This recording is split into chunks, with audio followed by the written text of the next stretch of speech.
Hello, I'm Ryan Fox. I own the Winnie Trading Post. It's located in Deer River, Minnesota, just a stone's throw away from Big Winnie. And as you're well aware, last year it became designated as infested with zebra mussels. And that changed our whole program as far as being able to harvest Spottail Shiners out of those waters. So later on in the summer, Bill Powell, who owns Fred's Bait in Deer River, and I kind of teamed up together, and we were trapping shiners on a non-infested lake, and we filmed the process on how the minnows go from the lake out the front door of the retail shop with the fishermen, and all the different changes that happen along the way. Because both of us kind of felt that in talking with representatives of the DNR and other people that were involved in the policy making process, we really truly didn't feel that there was an understanding of how exactly the process worked. So hopefully this can help with that, and maybe we can have some changes come in for this upcoming year in 2014. So I did the best I could. I'm not a Hollywood director, I'm not a Hollywood actor, but we put this video together, and hopefully it sheds a little bit of light on the subject. In this instance, we are having to use a boat to run our traps. We have a tank that we fill with lake water in the boat that we haul the minnows in back to shore.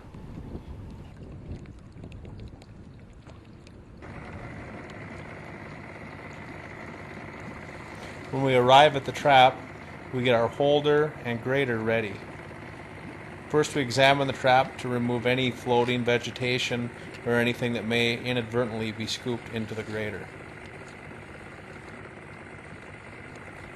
Now we begin to scoop the shiners from the trap. They go into a grater first to sort them by size and to sort any undesirable species, such as perch, that may have gotten into the trap.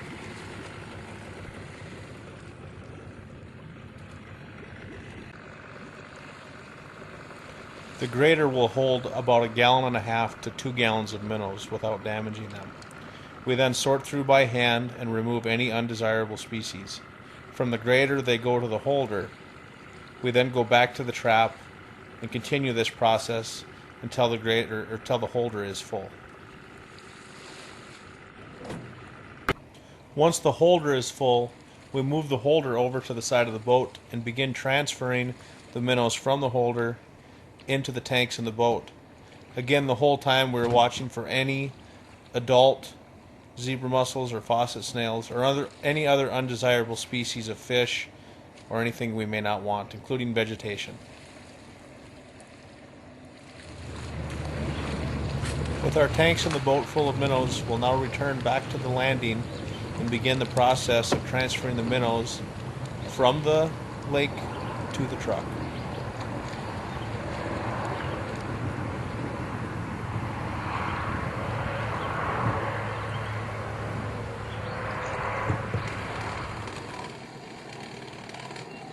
When we start the transfer, we first put 2 gallons of tap water into our pail to transfer the minnows to the tanks.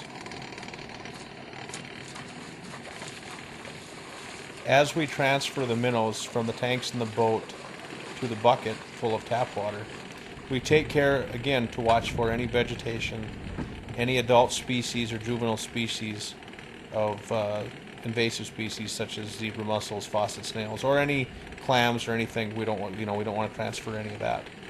We also allow water to drain off the minnows out of the net by holding the net along the side of the bucket and then sliding the minnows into the bucket, draining as much water as possible.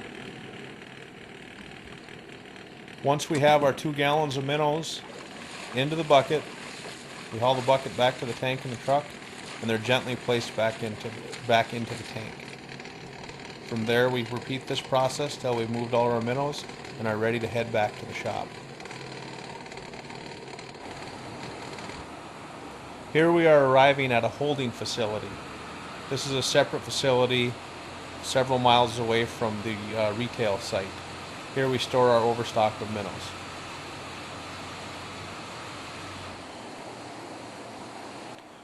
Once inside the facility, we must trickle a garden hose or run a garden hose into the tanks to slowly cool the water down so as not to shock the minnows when we put them into the tanks with the cold tap water. Once we have 2 gallons of water in our bucket from the tanks the minnows will end up in, we start transferring them from the tanks in the truck to the pail. During this process, we again look for any undesirable species.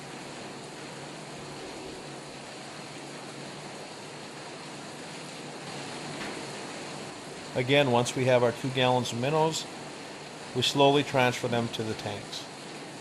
They sit in tanks then with a constant flow of water and agitation until they are needed at the store. This time frame varies based upon business and supply of minnows.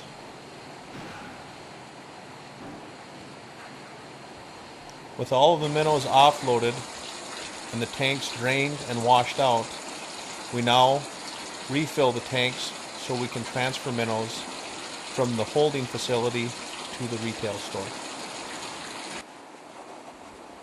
Again, this process is started with 2 gallons of fresh tap water that we put into the pail. The minnows are then removed from the tanks that they've been sitting in with a constant flow of fresh water and agitation. Once we have achieved 2 gallons of minnows into the pail, they are then moved into the freshly washed and refilled tank to be transported to the retail facility.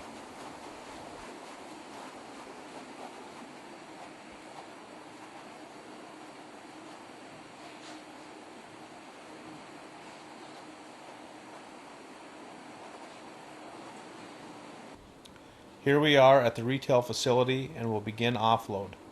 Again, we start with 2 gallons of fresh water out of the tanks the minnows will be going into.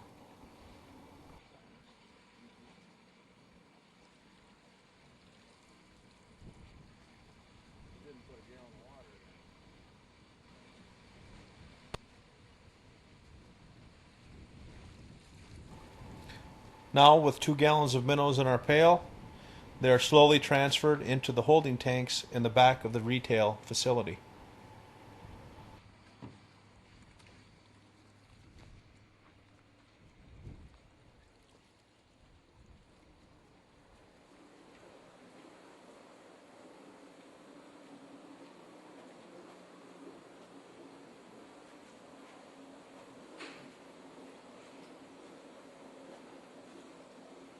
Now it is time for the move to the retail tanks. With 1 gallon of water in a pail from the retail tanks, we will then add 1 gallon of minnows to move up front.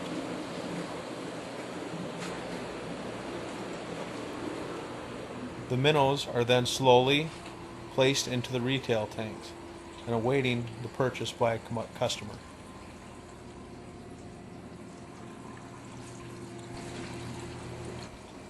When a customer comes in to buy the minnows, we scoop up their desired amount, place them into a plastic bag, add additional water, put oxygen on them, and bag them for them. They then go out the door.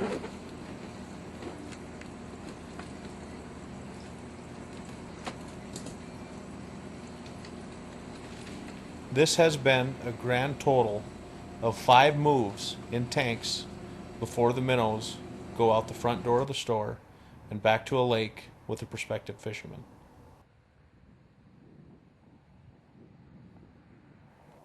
Well, there's the video. Hopefully you're not asleep.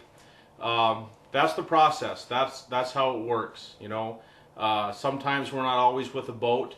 Sometimes the truck's close enough, it's at a landing or whatever, to where it's going directly from the lake to a bucket of tap water that we've brought from the truck.